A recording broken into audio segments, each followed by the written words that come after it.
SECOT, Francisco Fonseca Morillo. Pues, ante todo, un convencido militante de la Unión Europea, una persona que ha trabajado durante toda su vida en el marco jurídico y político de la Unión Europea, y un viejo amigo y gran amigo. Él se acaba de jubilar, aquí estamos en un ambiente jubilar, justamente todos los de SECOT, es como representante él de la Comisión Europea en España, un puesto, un cargo fundamental, porque era el punto de unión y de conexión con la Unión Europea y España, por tanto el puente. Pero además él es un experto en Derecho, el profesor titular de Derecho Internacional y Relaciones Internacionales en la Universidad de Valladolid y que ahora se encuentra en ejercicio de su actividad académica, justamente al haberse jubilado en otros ámbitos y en otras lides, como decía hace un momento. Pero también ha sido muchas cosas en el ámbito de la Unión Europea. Ha sido director general adjunto de la Dirección General de Justicia y Consumidores de la Unión Europea. Es también doctor en Derecho por la Universidad de Valladolid, apuntaba hace un momento, licenciado también en Ciencias Políticas y Sociología por la Universidad Complutense de Madrid. Y lo que más me interesa hoy destacar es que ha estado vinculado con la Comisión Europea desde 1986. Muchos cargos ha ostentado en el ámbito de la acción comunitaria, la Dirección General de Asuntos Económicos y Financieros, dentro del gabinete del comisario de Justicia e Interior, Antonio Vitorino, ha participado en la negociación de tratados tan importantes como el de Maastricht o el de Ámsterdam, fundamentales, sobre todo el de Maastricht, para la configuración, la reconfiguración institucional de la Unión Europea. Y también, y esto es muy importante, ha sido parte en la convención que elaboró nada más y nada menos que la Carta de los Derechos Fundamentales de la Unión Europea, que se adjunta al Tratado de Lisboa, como sabéis, en la actualidad, y es un documento fundamental. Además, su actividad académica es muy activa, muy ingente, ha participado en la elaboración de muchas obras académicas sobre derecho comunitario, sobre instituciones de la Unión Europea y, por tanto, es un aval académico y político e institucional el que hoy tenemos con nosotros. Nos va a hablar justamente en el marco de la Next Generation European Union, qué debemos hacer como sociedad, a dónde va la Unión Europea y, en definitiva, tenemos también, Paco, algo que me parece importante, la conferencia sobre el futuro de Europa, que está de alguna manera en ciernes y a pesar de la pandemia, pues se ha podido mantener. Yo hace unas horas he justamente integrado una serie de ideas en este foro, porque es un foro activo que invito también a los miembros de SECOT a participar en él, y Francisco Fonseca Morillo nos va a hablar, si lo entiende oportuno, de esta oportunidad. Bien, Francisco, un placer tenerte hoy con nosotros, un lujo también, un lujo importante para SECOT, y sin más dilaciones, te damos la palabra, tanto Diego Hurtado como yo. Muchas gracias, y sobre todo Diego, que es el jefe aquí de la máquina. Muchas gracias, Diego, muchas gracias, Juan Manuel, muchas gracias a mi hermano Juan, que siendo un polvorilla como es, me persiguió inclemente hasta que dijera, sí, hombre, sí, hago lo que tú me digas. Vamos a ver, estoy encantado de estar con vosotros. Como bien ha dicho Juan Manuel, bueno, pues me he jubilado de la Comisión Europea hace ahora 6 meses. Ahora me he reintegrado a mi actividad económica, pero mantengo una vinculación con la Comisión Europea, puesto que tengo un estatuto, digamos, ad hoc para todo lo que es el debate sobre el futuro de Europa y, de hecho, para vuestra información, y me someto a todas las preguntas que queráis sobre este tema, en estos momentos hay una plataforma que permite, empiezo por esto, Juan Manuel, si me permites, aunque no sea Next Generation, están abiertos los debates y Por creo que favor. tenéis mucho que decir todos vosotros, dentro de los debates sobre qué piensa la sociedad europea, qué futuro tiene que decir Europa. Si entráis conferencias sobre el futuro de Europa en la página web podéis entrar. Este ejercicio no puede fracasar. Es un ejercicio en el cual de aquí a primavera del año 22 queremos que la sociedad civil europea nos dé la fotografía más exacta posible de lo que todos queremos o no queremos para el futuro de Europa. Tened en cuenta que a partir de verano del 22 habrá un año en el cual pasaremos a una segunda fase, que será el procesamiento, como dirían los informáticos, de todo lo que los ciudadanos hayamos aportado como ideas, como discusiones en este foro, para que las instituciones europeas puedan, iba a decir podamos, pero en fin, yo estoy en una situación a medio camino ya, de alguna manera filtrar esto para convertirlo en propuestas concretas sobre cuál tiene que ser la actividad de la Unión Europea en los próximos años. Por eso, aunque esto no era el objeto de mi exposición, simplemente animaros, por favor. Creo que gente como nosotros, que tenemos a nuestras espaldas, no porque no tengamos futuro, que lo tenemos, sino porque es ley de vida, tenemos una experiencia profesional, un pasado enorme, somos un sector de la sociedad europea que tiene que claramente explicar, en base a nuestra experiencia, qué no nos gusta la Unión Europea y qué nos gusta y por dónde debería ir, porque esto, de alguna manera, este ejercicio permite, por una vez, y esto le va a gustar a Juan Manuel, aunar el despotismo ilustrado, que es nuestra seña de identidad, todo para el pueblo, pero sin el pueblo, con la escucha atenta a lo que tenemos que decir. Con lo tanto, te ha gustado, Juan Manuel, el despotismo ilustrado, ¿eh? Con lo cual termino este pequeño apartado. Por favor, no seamos tímidos. Todas las ideas son más que bienvenidas. Por ejemplo, en esta plataforma veréis que hay un blog de pilares de 10 grandes temas, más todos abiertos, y se pide qué quieren los ciudadanos. Ahí hay de todo. Hay ciudadanos que piden que haya un ejército europeo, hay ciudadanos que dicen habría que disolver la Unión Europea, pero cuando uno ve, por ejemplo, las ideas que se anuncian, y esto lo pongo como un ejemplo muy concreto, pero los ejemplos son importantes, ideas que más se repiten a la gente y que se llaman de la Unión Europea, hay una que a mí particularmente me llama mucho la atención, que puede parecer menor, pero fijaos, yo creo que uno de los grandes problemas que tiene la Unión Europea es que todavía no tenemos, somos quienes somos, todo el mundo coincide en que estamos en una situación fantástica, los españoles que peinamos canas somos los primeros por decirlo, pero nos falta esta institucionalización, este rito de lo que significa ser Europa, y el aspecto simbólico es fundamental. Iba a hacer luego una referencia a Juan Manuel sobre su lectura de Wittgenstein, pero empezamos con el aspecto simbólico, que es importante. ¿Sabéis cuál es una de las ideas que más se han incluido en la plataforma de cosas que debe hacer Europa? Fijaos, puede parecer menor, pero que simbólicamente es muy importante. Hacer del 9 de mayo, que es el día que celebramos el manifiesto Robert Schuman en 1950, el manifiesto Europa, hacer el 9 de mayo un día festivo en toda Europa. Esto es rito, esto es simbología.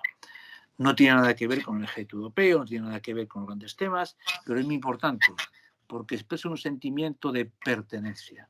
Y si algo necesitamos es mejorar, fortalecer este sentimiento de pertenencia a la Unión Europea. Todos somos españoles y muy orgullosos de ser españoles, pero tenemos que entender que todos vamos más en el mundo global a una identidad dual, nuestra identidad como españoles y nuestra identidad como ciudadanos europeos. No voy a insistir mucho más, pero por favor, participar en esta conferencia. Yo creo que Secoto, aquí animo a Diego, Secoto tiene un papel fundamental haciendo coloquios y presentando propuestas a la Unión Europea, y desde luego, si como SECOL lo organizáis y os inscribís en la plataforma, contar conmigo como un miembro más. Punto y aparte, con esta introducción a la que me ha provocado Juan Manuel, tengo que deciros que Juan Manuel, todo lo que ha dicho de mí es porque somos buenos amigos. Yo no sé si él se acordará o no, pero yo a Juan Manuel Farah-Millán le conocí en un tren en 1980. Él venía desde Granada, imaginaos. Yo de más cerca, desde Valladolid, nos juntamos en Medina del Campo en un tren que nos dejó en Santiago de Compostela. Yo, en plan joven ayudante, un poco más joven que Juan Manuel, que ya era más ilustre en estas tareas, yo estaba dedicado a ver si conseguía con compañeros tal explicarles mis proyectos de tesis doctoral.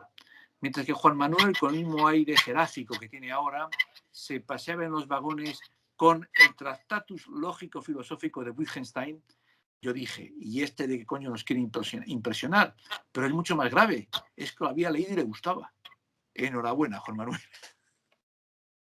Bueno, eso para explicaros que tenemos una larguísima amistad. Mirad, yo hoy os quería hablar un poco del momento actual de la Constitución Europea. Ya he hablado de la Conferencia del Futuro de Europa. Me gustaría que tuviéramos el máximo tiempo posible para preguntas e intervenciones, con lo cual voy a ser muy esquemático. Mirad, probablemente la gran mayoría de nosotros ya hace tiempo que hemos cumplido, dicho la gran mayoría, no mi hermano, que es un juvenil todavía, hemos cumplido a los 60, aunque se acerca mucho a ello. Y para entender este sistema del Next Generation y lo que vamos a hacer ahora, fijaos, dadme 5 minutos para explicaros.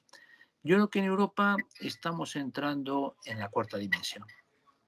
En Europa ha habido una primera dimensión en la cual no participó España, una dimensión en la cual de las cenizas de la guerra surgió la necesidad de un proyecto europeo en el cual no hubiera más guerras entre Francia y Alemania, y por lo tanto es un proyecto europeo en el cual cedimos, entre comillas, nuestra soberanía militar a Estados Unidos, otros, los primos que se quedan de otro lado, a la Unión Soviética. El predominio en la Guerra Fría militar no era nuestro. Nosotros, para hacer una expresión, éramos un poco creced y enriqueceos. La primera fase, la primera dimensión, es una dimensión que va de 1950 hasta la caída del muro de Berlín, en la cual Europa es un invento para garantizar que estos laboriosos europeos, que finalmente parece que no se van a matar más entre ellos, se dedican a crear un mercado común, se dedican a hacer cosquillas a los grandes poderes desde el punto de vista económico. Nos convertimos en un gigante económico y un enano estratégico, pero era lo que se nos pedía. Se me oye, supongo, estoy en un ruido muy raro, se me oye, ¿no? Sí, se te oye, ¿Vale? se te oye bien. Sí, yo sí. me voy a desconectar la cámara, justamente me pide Diego, y perdona que no podamos vernos, para darle más calidad a y pedimos que al resto desconecten las cámaras también. Gracias. Conseguimos, por favor, que el ruido que hay se elimine. Gracias. Pues bien, en esta primera dimensión nos dedicábamos a garantizar que franceses y alemanes tenían que pegarse si era más importante Peugeot, Citroën que Mercedes, BMW, en un mercado interior abierto, con una derivada importante. Hay una persona que levantó la mano, no sé si es Diego, no sé si se refiere a mí o a quién se refiere. Bueno, con una derivada importante que era conseguir que en esta Casa Común Europea se integraran todos los países europeos que todavía no eran democráticos. Hablo de Europa Occidental, lo cual explica que Europa pasa en los años 50 de 6 Estados miembros, pasa a 12 con la incorporación de nuestros primos británicos y sus aliados nórdicos, y finalmente de los 3 países del sur, Grecia, España y Portugal, que en los años 80 llegamos a la democracia. Esta primera fase era en lo político despotismo ilustrado. Todo se decidía en el marco del Consejo, el Parlamento Europeo no tenía competencias, pero bueno, funcionábamos, crecíamos y de alguna manera todos nos sentíamos más importantes en el contexto global. La segunda dimensión es una dimensión que comienza con la caída del muro de Berlín, en el cual, por emplear una expresión ya muchas veces discutida con Juan Manuel, de repente todos pensamos que a lo mejor Francis Fukuyama tenía razón, el fin de la historia, que las democracias habían vencido, que ya no había Guerra Fría y que todos íbamos a vivir felices sin estos ciclos históricos, guerra, paz, progreso, guerra, paz, progreso. Esta es la fase de optimismo que dura desde 1989 hasta el año 2006-2007, en la cual primero acogemos a todos los países de Europa Central Oriental, pasamos de 12 a 27 estados, con la entrada de Rumanía y Bulgaria en el año 2007, muy rápido, con países no tan preparados en términos de economía de mercado como los nuestros, pero que era inevitable si queríamos tener una frontera, un flanco oriental en Europa sin perturbaciones geoestratégicas. Vemos lo que está pasando en Ucrania, que habrían sido, no hace falta que os lo diga, enormes en los años a finales del siglo XX. Creíamos que íbamos a pasar a la primera democracia supranacional, que era Europa. Esto se basó fundamentalmente en los avances Maastricht, Ámsterdam, Niza y finalmente el Tratado de Lisboa, en la cual queríamos construir, una democracia supranacional basada en la existencia de una moneda única, el euro, una económica y monetaria, y con competencias compartidas en términos tan sensibles para la soberanía nacional como la justicia y la represión policial. Esta segunda fase de expansión termina abruptamente y entramos en la tercera dimensión cuando en el año 2007 hay dos pueblos, Francia y Holanda, que dicen: esto del tratado constitucional no sé yo si me conviene, porque digan lo que digan mis jerarcas políticos en este método de despotismo ilustrado, no me gusta la inmigración. No me gusta la inmigración y yo creo que el Parlamento francés, que el Parlamento holandés mantengan la soberanía. Fracasa el Tratado Constitucional, lo reconstruimos como podemos con el Tratado de Lisboa y aquí entramos en la tercera fase, que es una fase de crisis y de tercera dimensión, crisis y contestación del modelo europeo. Esto merece la pena, no deberíamos volver a recuperar la soberanía nacional. La crisis económica desvela que no estábamos preparados para asumir los choques asimétricos enormes que sufrimos.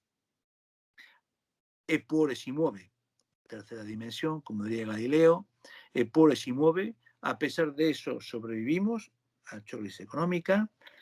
Podemos decir que la respuesta europea a la salida de la crisis ha estirado las costuras de la sociedad europea, no lo discuto, que cometimos demasiado austericidio, no lo discuto, pero con unos instrumentos de armonización económica mínimos hay que reconocer que se hicieron milagros para empezar el semestre europeo.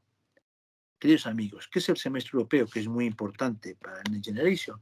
Simplemente, y por decir una palabra, significa en que todos los estados de la Unión Europea, y digo todos, estén o no en el euro, cada año presentan su proyecto de presupuesto anual a sus colegas en el Consejo de Ministros de Economía y Hacienda, que de manera que mutualizan la discusión y que a propuesta de la Comisión Europea establecen por mayor o menor intensidad. Si estás en el euro es mucho más vinculante, si no estás en el euro es un poco más programático y vinculante, pero que establece las recomendaciones. Usted en sus planes presupuestarios, punto positivo, punto positivo, punto negativo, y le recomendamos que haga 1, 2, 3, 4, 5.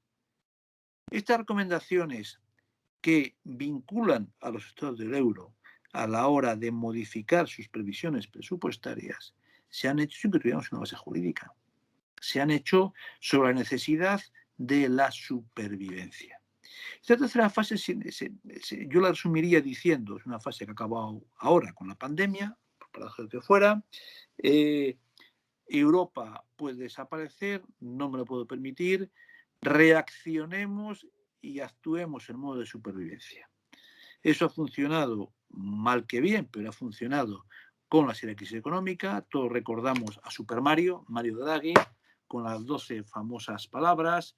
Sé lo que hay que hacer para salvar el euro y le aseguro que lo haré, whatever it takes, que se ha convertido en un mantra común.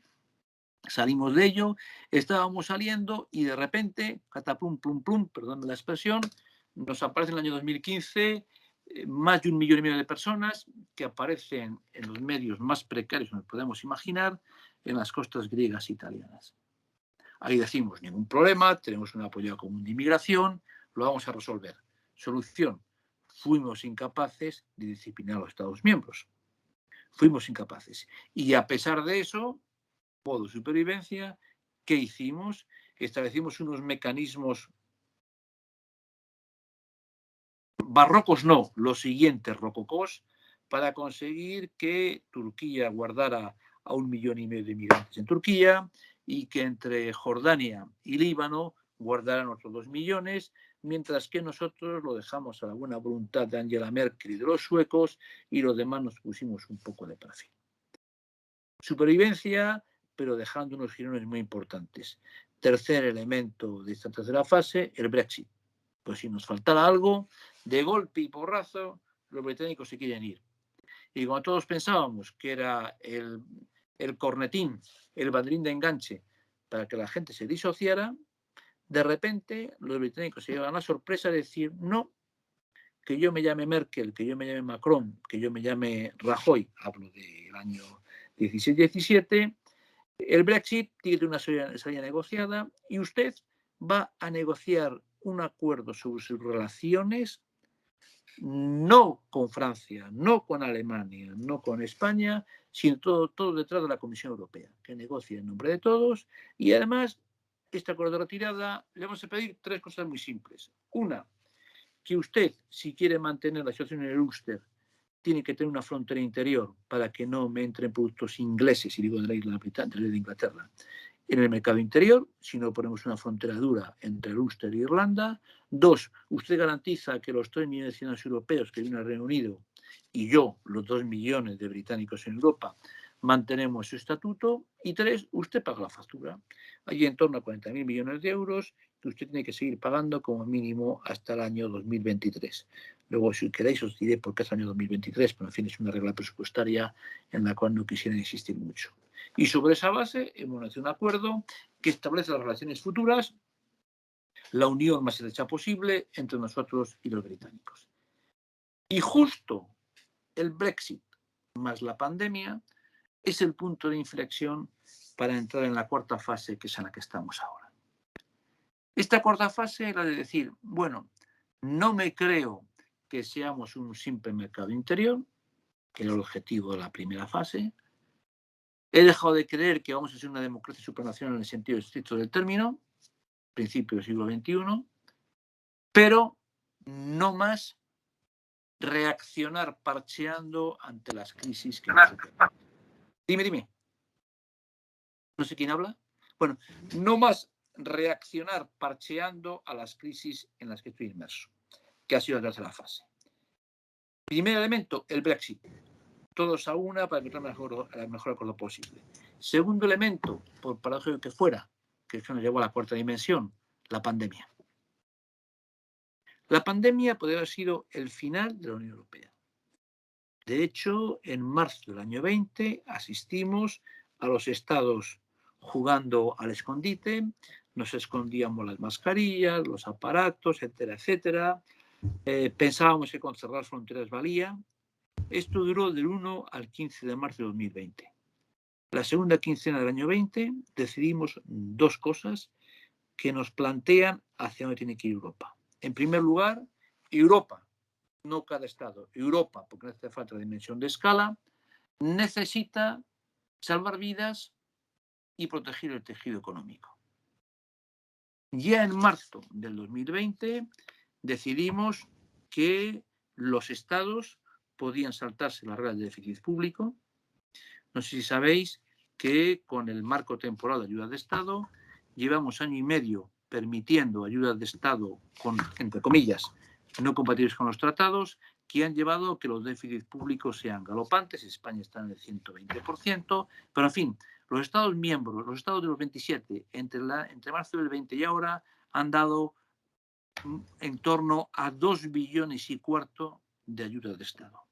En base a que la Unión Europea les permitió superar el corsé del déficit estricto, los criterios de convergencia de Maastricht, y, muy importante, que el Banco Central Europeo abrieron 2 líneas de facilidad crediticia para dar dinero a coste cero a los estados que estaban en necesidad, que en estos momentos ha llegado hasta 1.350.000 millones de euros, es decir, 60-70% total del déficit. 2, el Banco Europeo de Inversiones liberó, junto con el MEDE y el programa SURE, liberamos Banco Europeo de Inversiones, MEDE, el instrumento que establecimos para el Mecanismo Europeo de Estabilidad para ayudar en la anterior crisis a países como Grecia, Portugal, Irlanda y España, más el programa SURE, que es el programa que ha financiado los ERTE, abrimos una línea de más de $500 millones.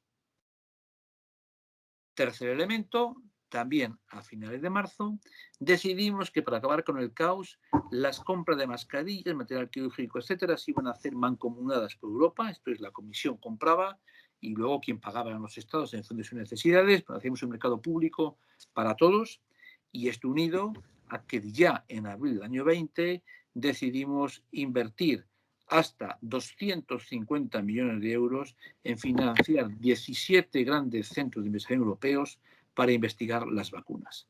De hecho, las vacunas que están ahora en marcha, al margen de AstraZeneca, que es anglo-sueca, tenemos Pfizer, que es creada en Alemania, aunque sea de patente americana, y por cierto, hecha por 2 grandes científicos de origen turco, por otra historia.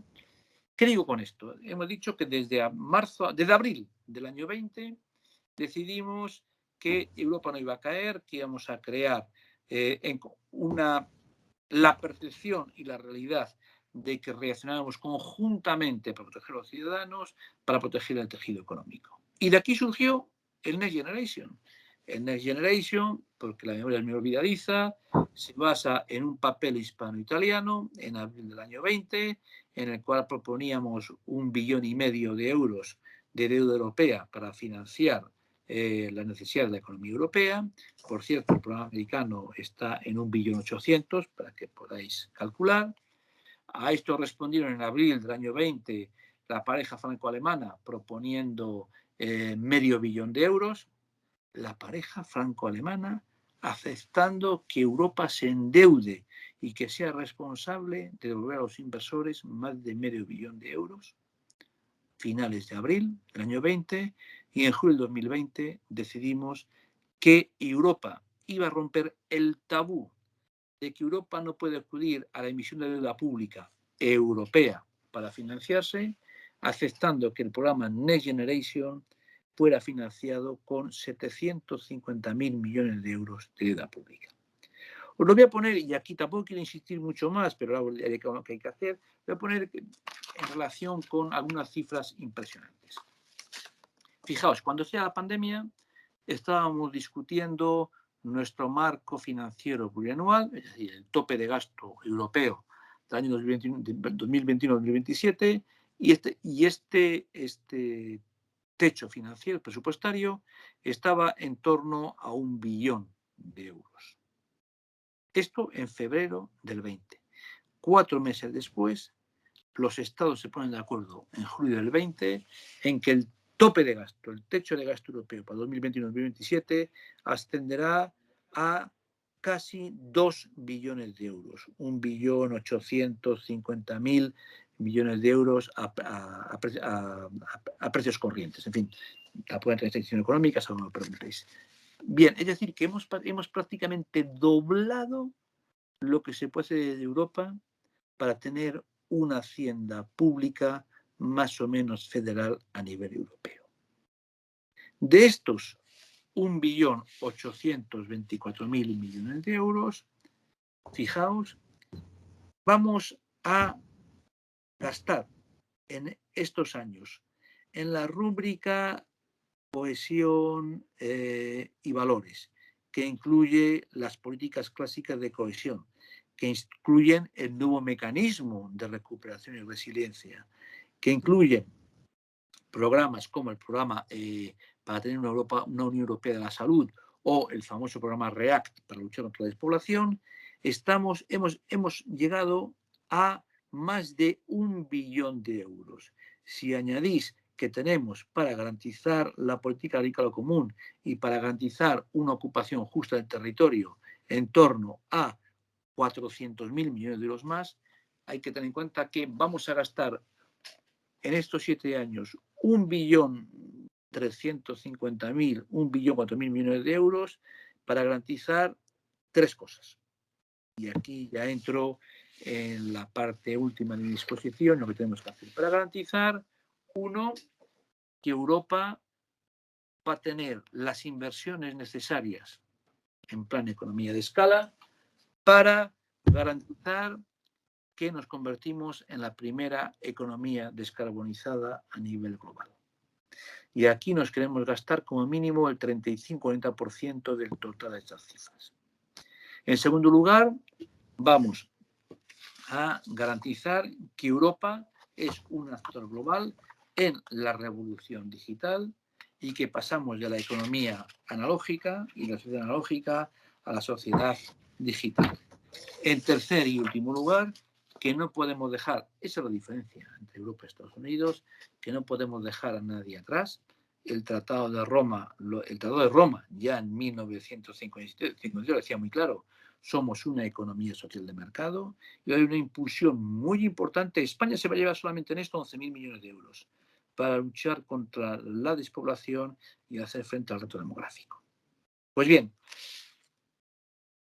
si esto es así, ¿estos son grandes cifras o se traducen en realidades concretas? Yo creo que se traducen en realidades concretas. Mirad, sobre los 750.000 millones de deuda pública, ya hemos hecho emisiones de deuda. No lo llamamos eurobonos porque se nos podría algún halcón del Bundesbank marear. Fijaos, en estos momentos España, vamos a trabajar al plano español, España va a recibir de aquí al año 27... las emisiones de deuda pública, se me olvidaba. Hemos emitido sobre los 750.000 millones de euros, hemos lanzado emisiones ya por un importe de 1/4 de billón, 250.000 millones de euros. Estamos teniendo tipos de interés cero en la deuda que hay que devolver a 2 años y en la deuda de más de 10 años estamos sacando bonos al 0,15% de tipo de interés. Bonos que tendrán que amortizarse entre el 2028 y el 2058. Los inversores que han acudido hasta ahora a nuestras subastas superan en 6 veces la cantidad de dinero que sacamos en subasta pública. ¿Esto qué significa? Esto significa que el inversor internacional nos ve como un actor creíble, un actor que va a pagar sus deudas y un actor que merece la pena invertir en su economía. No podemos perder este momentum. España va a ser el segundo receptor de fondos después de Italia. Vamos a recibir de aquí al 2027, vamos a recibir 140.000 millones de euros, 140.000 millones de euros de estos nuevos instrumentos de deuda pública. Teniendo en cuenta, fijaos, que de los 140.000, los primeros 70.000, 69.800 y algo, que se van a poner a disposición de España entre el año 2021 y el año 2023, estos bonos, esta deuda pública, la va a asumir su amortización el presupuesto de la Unión Europea. Solamente la segunda emisión para España de 70.000 millones de euros, que vendrá a partir del año 2023, tendría que devolverla a España. A esto tenéis que añadir que de aquí al 27 España va a recibir en torno a 45-50.000 millones de euros más a título de fondos clásicos, agricultura, FEDER, el Fondo Social Europeo, etcétera, etcétera. 70 más 70 más 45. España dispone de aquí al 27 de 70.000 millones a fondo perdido, más 45.000 de inversiones clásicas. Y ya veremos si tenemos que acudir a los otros 70.000 a partir del año 2023, que eso sí tendrían que ser devueltos por el Estado español. ¿En qué nos vamos a gastar este dinero? El Estado español ha hecho un plan de recuperación y resiliencia, que está basado en 10 grandes pilares.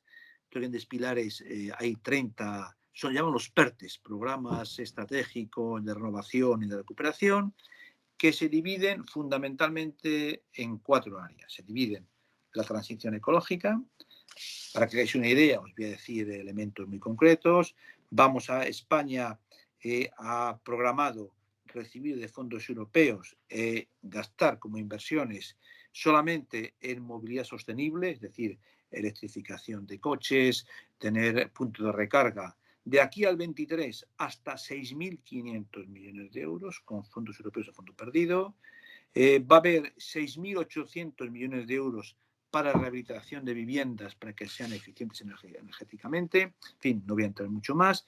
En materia de 3.000 millones de euros para el despliegue de las energías renovables y su almacenamiento. Si entramos ya en lo que hablamos de la parte digital, el segundo reto, 4.000 millones de euros para que España tenga una banda 5G de aquí a 2023 en todo el territorio español, 500 millones de euros en Estrategia Nacional de Inteligencia Artificial, en fin, no voy a contarlo todo. El tercer gran bloque es el tema de la despoblación y el reto demográfico. Aquí hay una parte fundamental que consiste en garantizar que para fijar economía a nivel territorial hace falta que haya actividad económica en la España despoblada. Solamente el plan español para una economía de cuidados para garantizar la tercera edad, de inclusión para garantizar que en la España despoblada haya centros sociales, etcétera, etcétera, y va más allá de 3.500 millones de euros. Tenemos en tercer lugar la lucha contra la España despoblada, y en cuarto y último lugar la cuestión de conseguir una España en la que la igualdad es un valor fundamental, en la cual entran elementos muy importantes de la oligarquía de la hora, pero hay un elemento que está incluido aquí, yo creo que es importante, así lo ha explicado el primer ministro español en varias ocasiones. Vamos a dedicar 200 millones de euros, España va a recibir 2 millones de euros, para hacer de España un hub audiovisual. Sin necesidad de dinero, una parte importante de Juego de Tronos se ha rodado en España. ¿Por qué no podemos conseguir a la vez igualdad, a la vez inclusión, a la vez industria cultural y a la vez desarrollo económico, conseguir invertir para que España sea como Malta? Por cierto, Malta, probablemente si hablamos de cuáles son las partidas más importantes del PIB maltés, uno sea el juego y los casinos flotantes, y el segundo sea los rodajes cinematográficos de Hollywood. Yo creo que esto es importante, lo vamos a nivel español. En fin, no os voy a contar cifras y cifras y cifras, nos volvíamos locos. Creo además que ya son las 7 menos cuarto, es hora de que me hagáis preguntas. Deciros simplemente que España tiene un reto. Y este reto consiste en gastar bien el dinero. Y para eso, para absorber el dinero, necesitamos, y esto lo digo ya como Unión Europea, no como español, necesitamos un pacto de Estado. España va a recibir este año, el año 2021, vamos a recibir en torno a 25-26.000 millones de euros. Es enorme, enorme. De esos hay, el porcentaje es que más o menos 9.000 van a estar a cargo de las comunidades autónomas.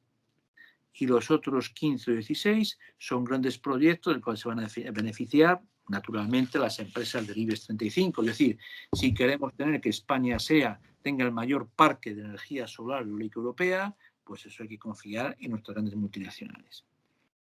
Gastar 9.000 millones de euros, comprometer de aquí a diciembre para las autónomas, es complicado. Pero no podemos permitirnos fracasar. Si yo tuviera un mensaje que deciros, y un mensaje, Juan Manuel me conoce, un mensaje ecuménico, independiente de que todos seamos del Atleti o del Real, y yo soy colchonero, ya lo digo de antemano, es que haya un gran pacto para absorber bien este dinero. Las comunidades autónomas van a tener a su disposición una adaptación de las reglas de mercados públicos. Las licitaciones se van a poder acelerar. Donde no llegue la reforma del sistema jurídico español, llega el sistema de mercados públicos europeos, aplicación directa, pues es un reglamento.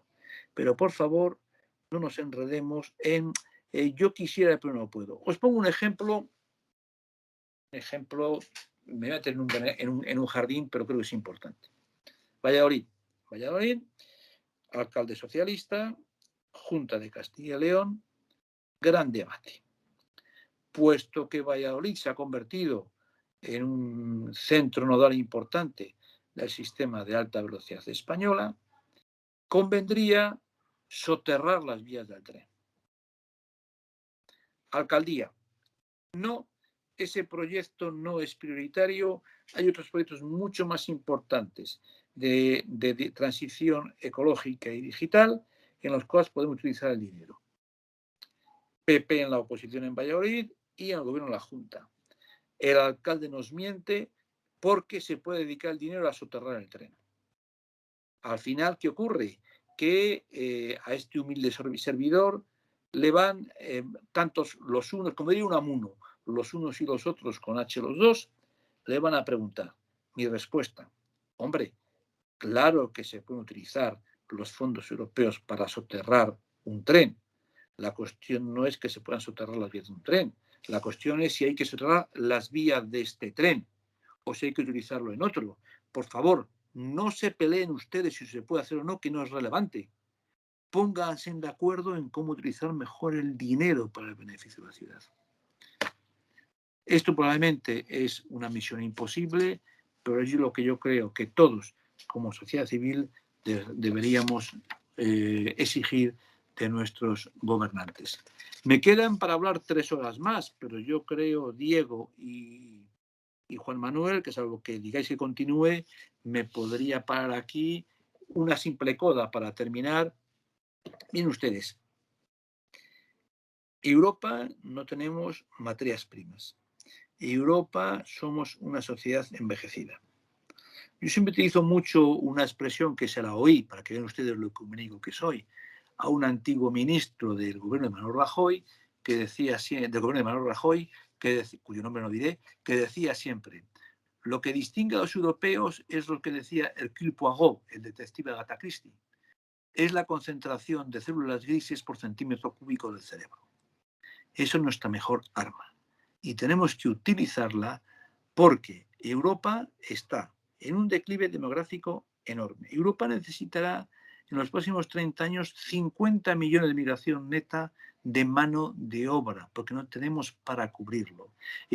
África es nuestro Mediterráneo. Tenemos que ser capaces de donar migraciones que no podemos hacerlo como España, Italia, Malta. Tenemos que hacerlo en común. Y tenemos un plan en África que ahora tiene una banda europea en África y no solamente China. Y si no hacemos esto, Europa será un gran parque temático cultural invadido de turistas que dejan mucho dinero para ver catedrales y para ir a bodegas de vino o para asistir a la Feria de Abril. Yo no quiero esto para Europa, yo quiero una Europa que sea un actor global.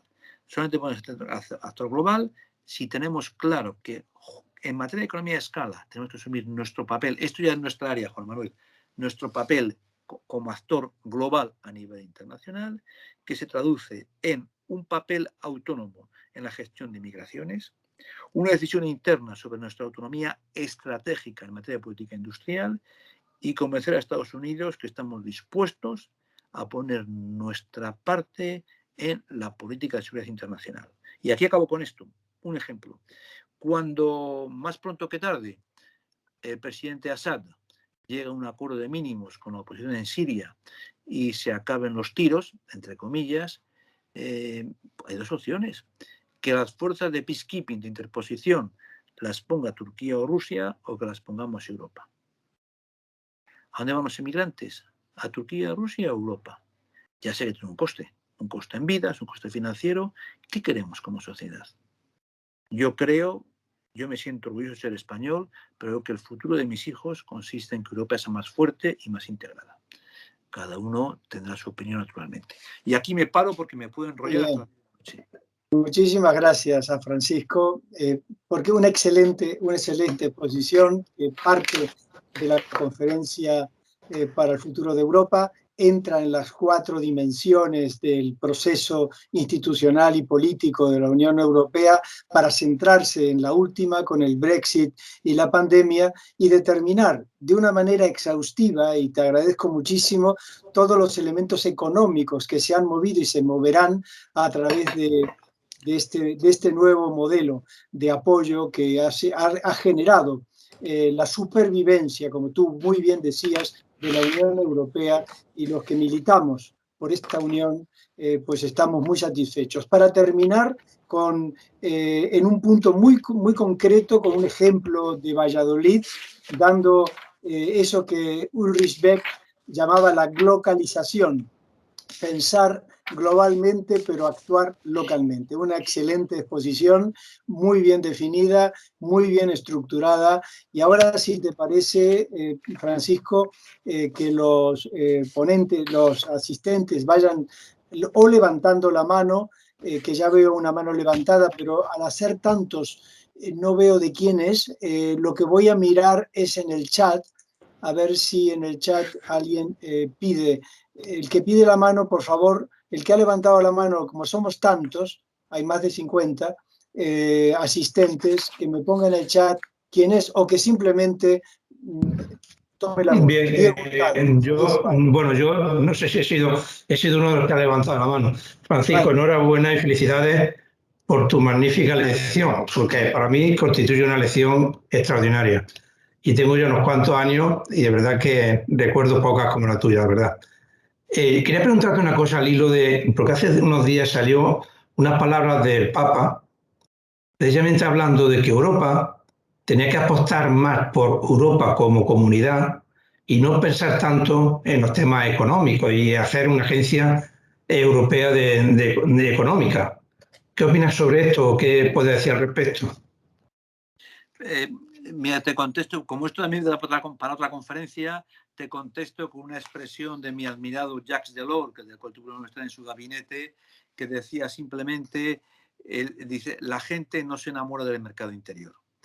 Por supuesto, necesitamos el mercado interior, necesitamos una integración económica total, necesitamos que el semestre europeo funcione, necesitamos que la señora Lagarde nos continúe haciendo como Draghi y regando, dando al helicóptero para que la economía europea, por supuesto, pero al final necesitamos un alma en lo que estamos haciendo.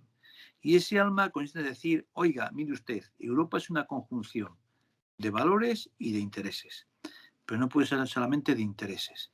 Europa exige una de sus obligaciones que se traducen a veces en que pues, a los polacos y a los húngaros les damos en el morro, perdón por la expresión, exclusivamente por atacar los valores.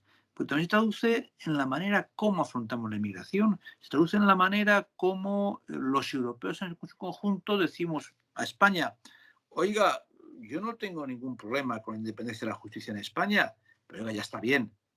De una vez por todas, renueven el Consejo del Poder Judicial.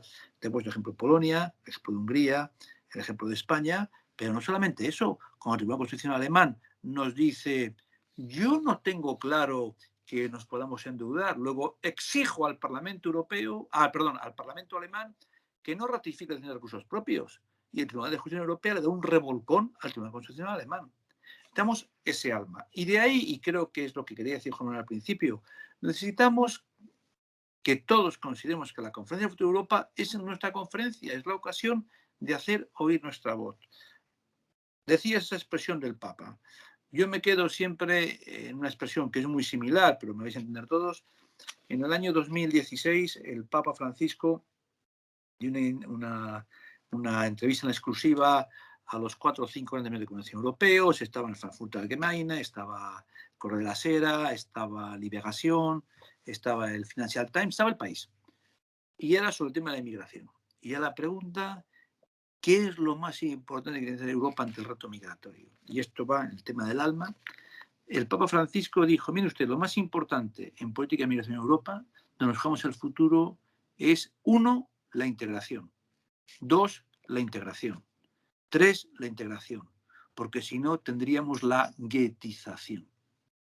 Pues exactamente. Necesitamos que los ciudadanos sentamos que Europa no es un invento democrático, que si nos afecta en el día a día. Oiga, miren ustedes, ¿cuál es el alma de Europa? No nos dimos cuenta al crearlo, y aquí rindo homenaje a mi admirado Manolo Marín. No nos dimos cuenta. El alma de Europa es el programa Erasmus. ¿Sabéis en estos momentos el porcentaje de emparejamientos, matrimonios, divorcios, hijos en Europa? 1 de cada 4 son el 25% es lo que llamamos el baby Erasmus. Nuestros hijos ya han entendido perfectamente lo que nosotros era impensable. Es decir, que el hecho de irme, soy informático, me voy a trabajar a Bélgica, me caso con una alemana y vivo en Finlandia, es tan normal como ir de Granada a Jaén, en el caso de Juan Manuel, o de Madrid a Valladolid, en mi caso. Pero no podemos limitarnos al programa Erasmus. Tenemos que hacerlo más amplio y explicar al ciudadano, oiga, por eso he hablado tanto de la autonomía estratégica. Por supuesto que si yo tengo fuerza de intervención militar, un cuerpo internacional militar, habrá bajas europeas. Pero oiga, ¿qué queremos? ¿Queremos que los australianos, cuando les convenga, se vayan con los americanos y dejen a los franceses? Oiga, pues a franceses sí, a Europa no. Es el tipo de creación de un alma con la experiencia cotidiana que tenemos que hacer en todas las políticas. Y yo creo que es fundamental, si no esto será un invento muy alejado de lo que queremos los ciudadanos. No sé si contesta tu pregunta. Muchas gracias. Muchas gracias. Mira, gracias. Juan Manuel, ¿quieres tú leer, por favor, el chat y le pasan las preguntas? Sí. Gracias. Antoni Screech pregunta, ¿los fondos Next Generations harán una Unión Europea más sostenible? Si quieres, Antoni, puedes coger la palabra de Barcelona. Nada. Entonces... Sí. Perdón. ¿Me escucha? Sí, perfecto, Antoni. Vale. Muchas gracias, Francisco, por tu intervención, muy clarificadora y muy diáfana y clara. Mi pregunta va en el sentido de que, a ver, hablo de sostenibilidad, dado básicamente el nivel de endeudamiento que esta operación supone. Tú has hablado de financiación a través de bonos y cosas así, pero eso al final hay que devolverlo. Los bonos no, porque son financiados por inversores, pero quizás habrá una deuda sublatente que habrá que devolver. Preguntaba la sostenibilidad con relación justamente a este nivel posible de endeudamiento que por las cifras que tú estabas dando me parece estratosférico. Vamos, nada más. Solo esto. Muchas gracias. Gracias. Buena tarde y gracias.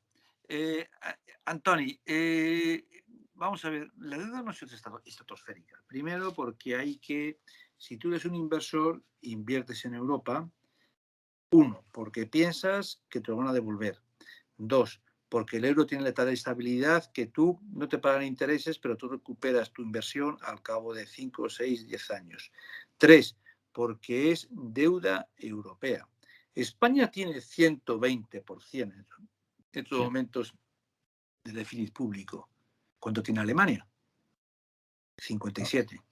O sea, lo que tenemos que empezar a pensar es en escala europea. Eso exige que a partir de ahora España va a estar sometida de manera muy severa al ojo crítico de la Comisión para decir, vale, te he dejado que tengas 120 de déficit.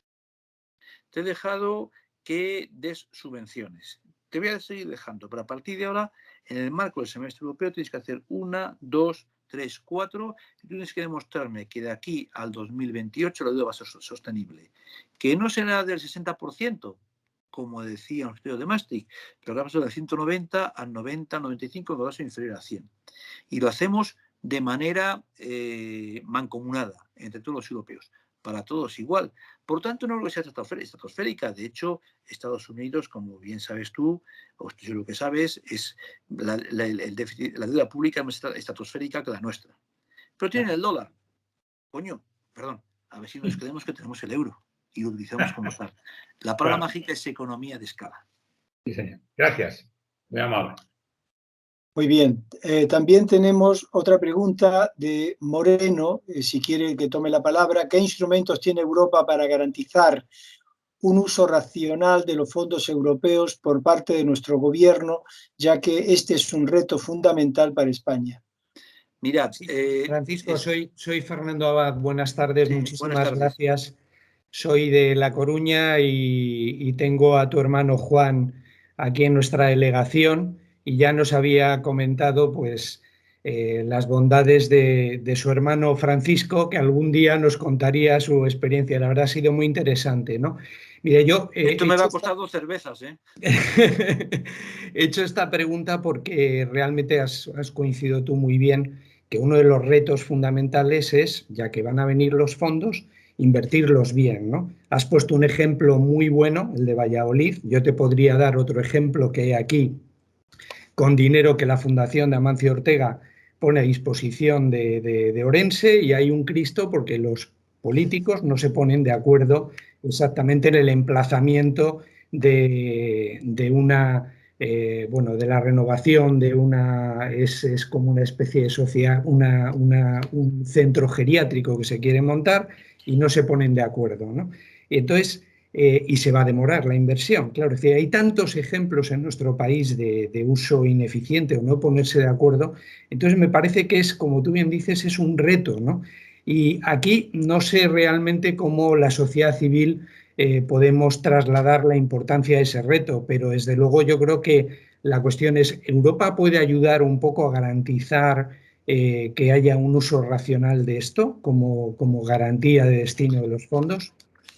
Por supuesto, mirad, yo siempre explico, pero esto forma parte de, como diría mi hermano Juan, que como me he ido a Bruselas, me he convertido en un personaje emasculado y que nunca tiene sentimientos. Vamos a ver, en España no es que tengamos el gobierno. En España hay un gobierno de todos los españoles, nos guste o no nos guste, votamos lo que ya hemos votado. Y bueno, ya está bien. Lo que tenemos que hacer es exigir. Y en Europa lo que estamos haciendo es eso, con España y con los 27 estados. España empezó a preparar sus planes para el Plan Nacional de Recuperación y Resiliencia, empezó a prepararlo en septiembre-octubre. Yo me jugué a la Comisión Europea, de Embajador de la Unión Europea en España, en febrero. Yo he tenido, tenía conmigo 2 expertos de Bruselas que se dedicaban, eran los interlocutores junto con el equipo de Bruselas del gobierno español. Os puedo asegurar que de octubre a enero la Comisión Europea ha desnudado a fondo al gobierno español, al alemán, al italiano y a todos, no estoy hablando de España. Hemos negociado uno por uno los 30 elementos del plan. Hemos explicado cuáles son los elementos que no nos convencen o que no están resueltos. Hay dos elementos básicos en España: el mercado laboral, la reforma del mercado laboral y la sostenibilidad de las pensiones. Entonces, en el plan, cuando el plan tiene 380 páginas, el plan español, veis cómo ahí España asume compromisos, viendo un poco de margen con la que está cayendo para que se haga a más largo plazo. Vale. Si vais al reglamento de recuperación y resiliencia, no solamente es que el plan español se haya negociado punto por punto, el francés con la Comisión Europea, es que una vez que se presentó, primero tuvo la Comisión Europea, acordado de abril a junio, 2 meses para analizar en todos los detalles, para exigir cambios. Después lo ha aprobado el Consejo por mayoría cualificada. La decisión de ejecución del Consejo, la tengo por ahí si os interesa, también en otras páginas, sobre el plan español, detallando en plan contable uno por uno, se ha aprobado en julio, o finales de junio, julio, no me acuerdo exactamente, de este año. Y ahora el gobierno español, el francés, el alemán, el italiano, tiene que ir rendiendo cuenta de manera semestral. España ha recibido una prefinanciación del 13%, es decir, 9.000 millones de euros ahora. Para que desembolsemos los 16.000 siguientes, que serán en diciembre, tiene que demostrar España cómo se han ido ejecutando hitos y retos de acuerdo con las comunidades autónomas. Lo que nosotros no podemos hacer es poner de acuerdo a España, al gobierno central, con las comunidades autónomas y con las diputaciones. Pero estoy convencido que se impondrá la cordura, porque si no, seremos objeto de críticas mancomunadas por los demás y eso no le gusta a nadie. Pero de verdad, insisto, la sociedad civil, yo creo que tenemos un plan, que es decir al gobierno, a la comunidad autónoma, a la diputación, oiga, galgos o podencos, pónganse de acuerdo en ejecutar esto. Y conociendo cómo somos los españoles, nos pondremos de acuerdo. Nos pegaremos, pero nos pondremos de acuerdo. En fin, no sé si he contestado, es un wishful thinking, pero lo que está claro es que si España no lo hace bien, no bastará con que un español diga es que no me deja la Diputación de Ourense. Lo siento mucho, no es mi problema. Quedan 300 millones para esto, no se desembolsan. Es un arma de presión muy importante. Muy bien, muchas gracias, Francisco, muy amable, perfectamente. Gracias, Francisco. Manuel Vieites pide la palabra, tiene la mano levantada y hay dos más que no logro verlos. Manuel Vieites, tienes la palabra. You are the floor. Sorry, don Francisco, es un placer escucharle. Me dedico a turismo, trabajo en paradores. Y en Galicia decimos que para que le den la razón a uno hace falta 3 cosas fundamentales. Primero, tenerla.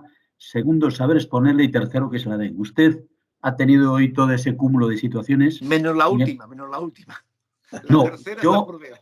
Yo se la doy realmente, y soy un gallego realmente ligeramente no espabilado. Estoy en este mundo realmente y en este ámbito, ¿no?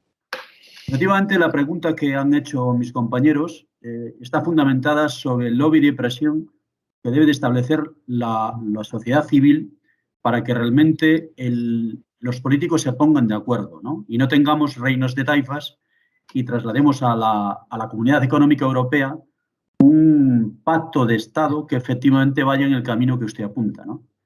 ¿Alguna idea, señor Murillo, con la experiencia que tiene en este sentido? Yo, perdón, aquí ya sí que me hace una pregunta a la que no puedo responder. Ideas muchas, como español y como europeo. Sugerencias las justas.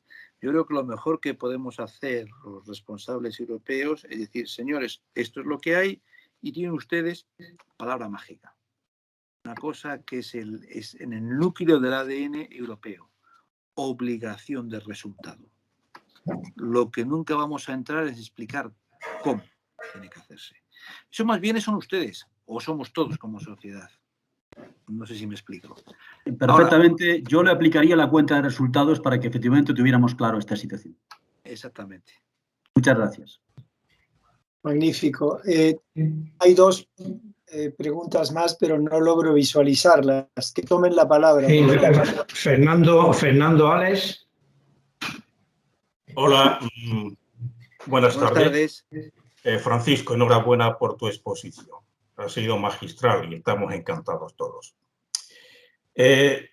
Yo quería hablar un poco sobre la geoestrategia, que, por supuesto, tiene mucho que ver con la globalización. Y voy a citar varias cuestiones muy brevemente para llegar finalmente a una conclusión. Primero, se ha producido una ruptura de China y Estados Unidos en la época de Trump. Y el Tratado de Libre Comercio Internacional se ha visto gravemente afectado con las barreras arancelarias y subida de aranceles en todo el mundo. Y con especial afectación a Europa por parte de Estados Unidos. Hasta teníamos problemas con el aceite, aunque parece que se han atenuado. En segundo lugar, el Brexit. El Brexit, un país tan importante como el Reino Unido, que forma parte de la Unión Europea y que contribuye de manera especial al crecimiento de la Unión Europea, de buenas a primeras se marcha. Y crea también otros problemas comerciales de relación con el resto de sus socios antiguos. Tengo entendido que incluso las estanterías de Londres están desabastecidas de muchos productos españoles. En tercer lugar, Biden. Y ahora se le ocurre crear una asociación especial ignorando a Europa y teniendo en cuenta Estados Unidos, Japón, Reino Unido y Australia para formar su propio club. Y todo eso relacionado con una crisis económica internacional y un problema de pandemia. Evidentemente, por lo que nos ha expuesto esta tarde, Europa está tratando de arreglar sus problemas y poner los muebles en su sitio. Pero ¿cómo puede Europa enfocar su problema con el resto del mundo si existen todos esos problemas? Esto es un motivo de reflexión y de preocupación. Yo sé que es muy difícil contestarlo, pero me gustaría saber tu opinión en este sentido. Muy bien, muchas gracias. Tema fácil para contestar en 30 segundos. Bueno, yo diría la palabra clave ahí es la autonomía estratégica. Europa tiene que salir de esta crisis con enseñando músculo. Lo hemos enseñado en el tema de las vacunas.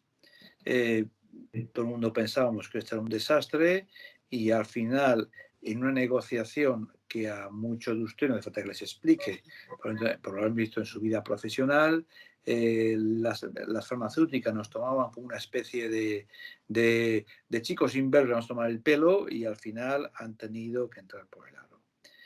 Ha costado en términos de reputación, ha costado en términos de dinero, hemos perdido mucha energía, pero lo hemos conseguido. Y eso tiene que hacerse para todo. Hablaba usted del Brexit. No voy a entrar en grandes discusiones sobre... primero, porque no ha sido del día a la mañana. La historia del Brexit es muy antigua. Yo, si me permite, Diego, Juan Manuel, me voy a permitir remitirles un articulito que me han pedido, que me pidieron hace 3 meses, de 6 o 7 páginas. Me pidió Pachaldicova sobre el Brexit, se lo mando y así lo leen y tienen todo lo que pienso sobre el Brexit. No hace falta que se lo explique más, luego se lo mando. Biden, ¿de qué nos sorprendemos? Si yo fuera presidente de Estados Unidos, o usted fuera presidente de Estados Unidos, Fernando, ¿a usted qué le plantea más preocupación, más problema, más necesidad de tapar agujero? ¿El Pacífico o el Atlántico? Es obvio. Solución. Europa tiene que dejar de decir qué malos son los australianos que no le compran los submarinos a Francia, a decir qué malos son los australianos y arrieritos somos que le ha hecho esto a Europa. Y si no hacemos eso, pues seguiremos siendo unos cuñados simpáticos que saben comer bien, que participan en la mesa en Navidades, pero cuya opinión no cuenta enormemente. ¿Cuál es mi argumento? Que estamos obligados a hacerlo. Les he puesto el ejemplo de Siria. Nos guste o no nos guste, habrá que poner dinero, soldados y muerte en Oriente Próximo. Si no lo harán los turcos y nos refilarán a los inmigrantes. La autonomía estratégica significa en que Europa tiene que decir si ha funcionado bien Airbus, ¿por qué no funciona Airbus en la área militar? ¿Saben ustedes cuántas fragatas se producen en astilleros europeos? Hombre, actualmente en el Ferrol, esto significa empleo en el Ferrol, tal cual, 17 modelos de fragatas diferentes que naturalmente no están armonizados el funcionamiento. Oiga, vamos a garantizar un reparto de astilleros militares, que Bazán mantenga, o San Fernando en Cádiz, mantengan la cartera de pedidos, pero es una cartera de pedidos europea. Y que a lo mejor, como en Airbus, en San Fernando o en Bazán, lo que hacemos son el 30% del avión. Luego la inteligencia artificial se pone en Alemania. ¿Qué más da? En fin, ¿qué más da? Made in Europe. Necesitamos esa autonomía estratégica. En Afganistán hemos tenido un problema enorme porque no teníamos capacidad de rescatar gente, porque no tenemos tecnología, por ejemplo, en materia de helicópteros, que solamente la tienen norteamericanos y rusos. Oiga, a lo mejor hay que invertir en un Airbus helicóptero que esté al servicio de las fuerzas de paz europeas, por ejemplo. Claro, la derivada es que tenemos que situarnos en el mercado de venta de armamento militar, que tampoco es lo que mejor se vende. Pero ¿hacemos esto o no tenemos relevancia mundial? Creo que he contestado un poco de manera global a su pregunta. Muy bien, muchas gracias.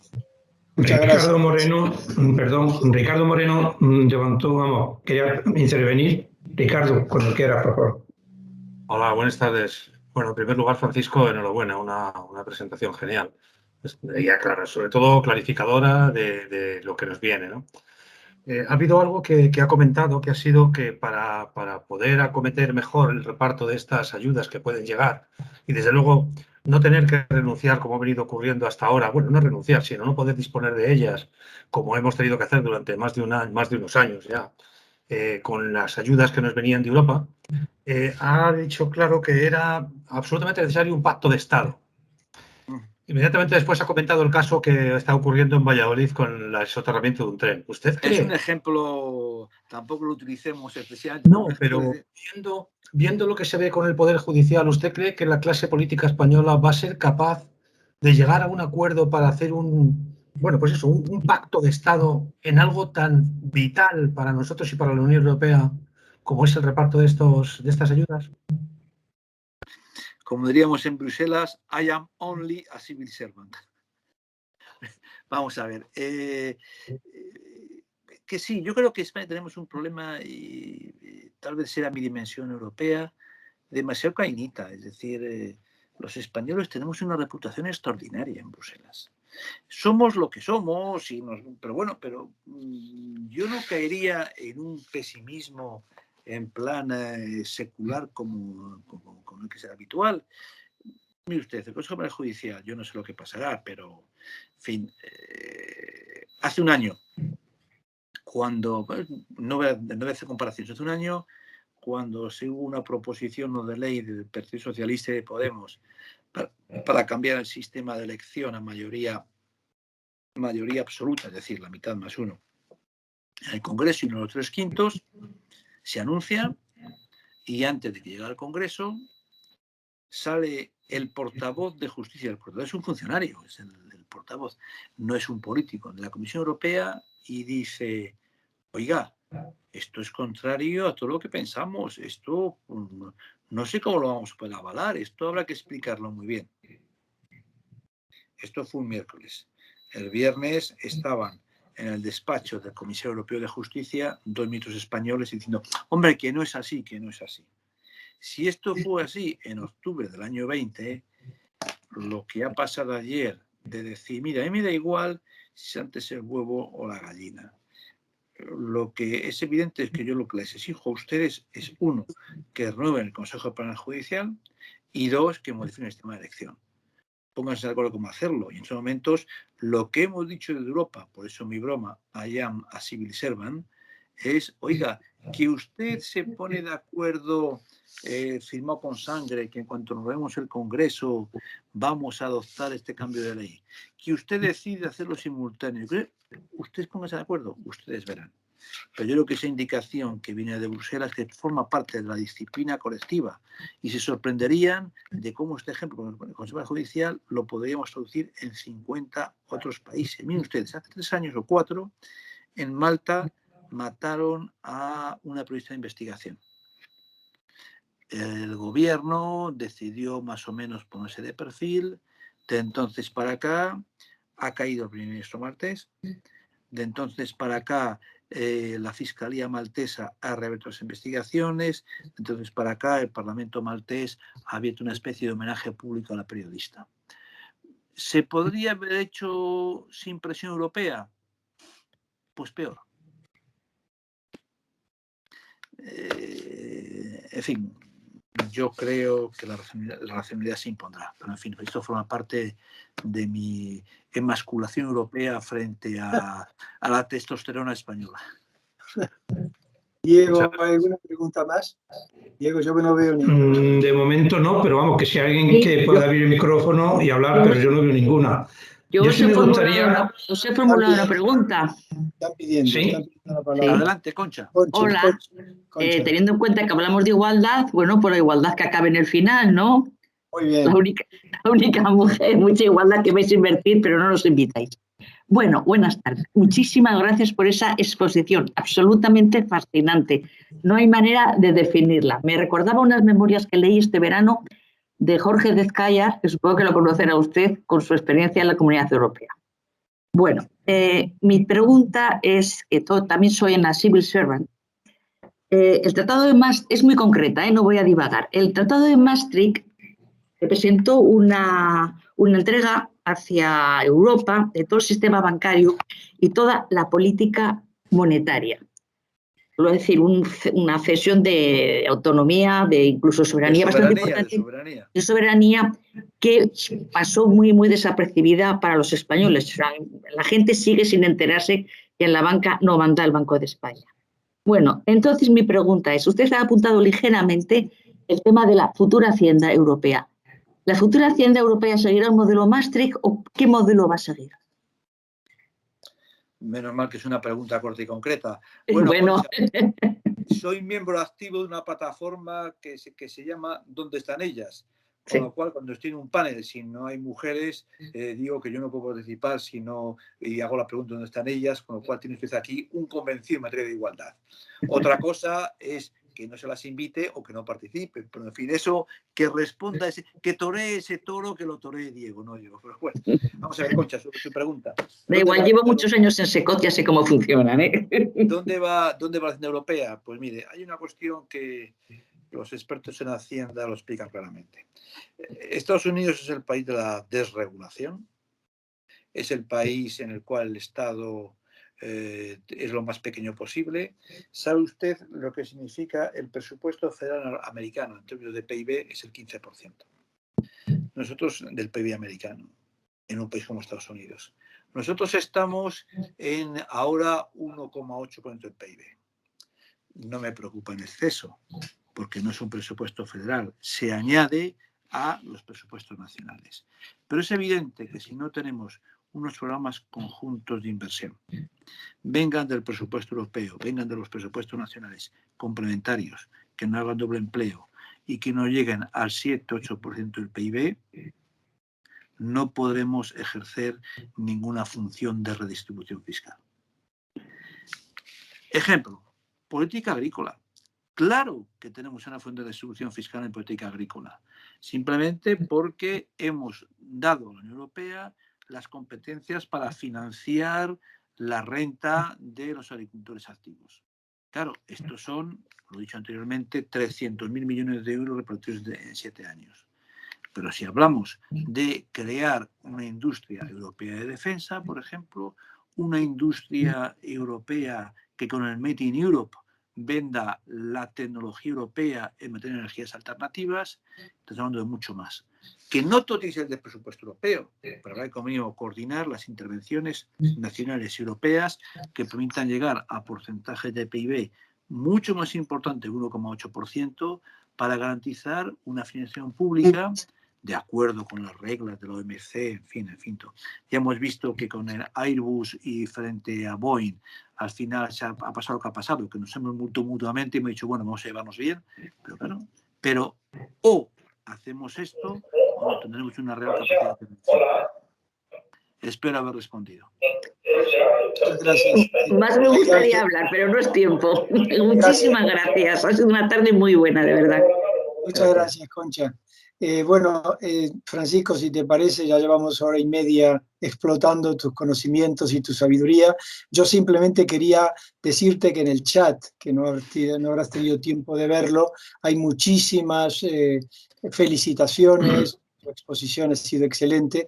Y si te parece, además de mi agradecimiento personal y el de Juan, tu hermano, que aquí está también visible, le vamos a dar la palabra a Diego para que clausure el acto. Yo simplemente reiterarte nuestro agradecimiento en nombre de SECO y personal particularmente, porque de verdad que ha sido una magnífica conferencia, pero sobre todo la cercanía que han mostrado, la disposición que me has transmitido siempre que te he llamado, lo cual lo valoro en gran medida.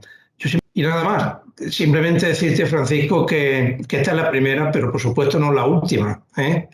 Ya Juan Manuel me conoce un poco y sabe que soy reiterativo y además que cuento abusando un poco, por supuesto, o mucho, pero es estupendo contar con personas que puedan decir algo, que aclaren muchas cosas y que despejen pues, tantas dudas que tenemos y se nos plantean. Muchas gracias a todos y a todas por asistir y nada más, nos vemos la próxima.